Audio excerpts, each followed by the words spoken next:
welcome back to my channel. I make vegan homemade recipes, and today I'm going to show you one of my favourite ways to prepare greens or any other type of vegetables. This is so delicious and so easy and such a great way to sneak in extra nutrients. I know sometimes for some people it's hard to transition into eating more greens and cooking them in a way that tastes good.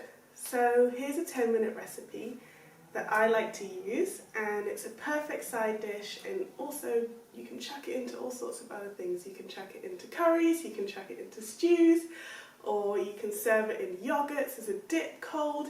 Super easy, super versatile, so I can't wait to share this recipe with you. Hopefully it inspires you to add some more nutrients into your diet, and let's get started. Don't forget to like, comment and subscribe. Alright, let's go. For ingredients, you're going to need a big bunch of whatever greens you have. I'm using spinach today.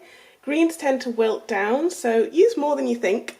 So I've got a nice big bowl of greens here. I'm going to add some tomatoes for a little bit of freshness. I'm using an onion, 2 cloves of garlic, some vegetable seasoning, some pepper, salt and olive oil. Super easy ingredients. We're going to start the recipe by sauteing our onions and garlic, so chop up your onions into small slithers like here, nothing too fancy. I like to go with long strips. I think it just adds to the texture of the dish, but you can dice them if you prefer.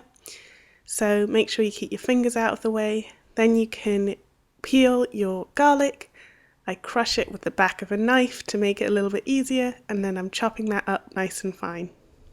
Of course, if you have a garlic crusher, you can also use that, but it doesn't take too much time to just dice it up quickly with your knife like this.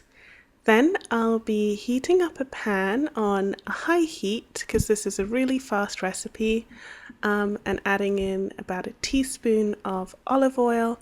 And once that's nice and hot, I'm going to drop in my onions and let them sizzle and saute away for 2 to 5 minutes until they're nice and caramel.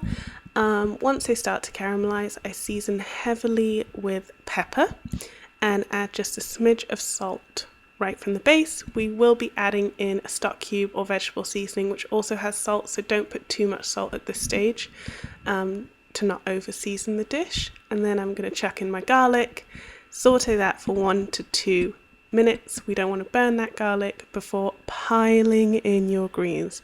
Trust me, this will all shrink down to nothing, so pack as much as you can in there and use a splash of water to help steam and wilt them down, as you can see here. Mix that in really well with your vegetable seasoning or stock cube. And then you can quickly chop up your tomato while that's wilting down. And as you can see here, if your pan doesn't fit all the greens at once, don't worry, it will wilt down and you can add the rest once it's wilted down, as I'm doing. You could have even added more than what I've added here, but as this is just for me, I don't need too much. It's about 5 cups of greens already. In the last 2 to 5 minutes, you just want to stir in your tomatoes. You don't want them overcooked, which is why I just throw them in right at the end. And look how green and juicy and delicious that looks. So you're ready to serve that up. I'm serving it straight onto the plate, as I'll be enjoying it straight away. Of course, you can put it in Tupperware, store it and add it to any dish that you like. And don't forget the juices, because that's where the flavour is. Enjoy. Thank you for watching, and eat your greens. See you next time. Bye bye.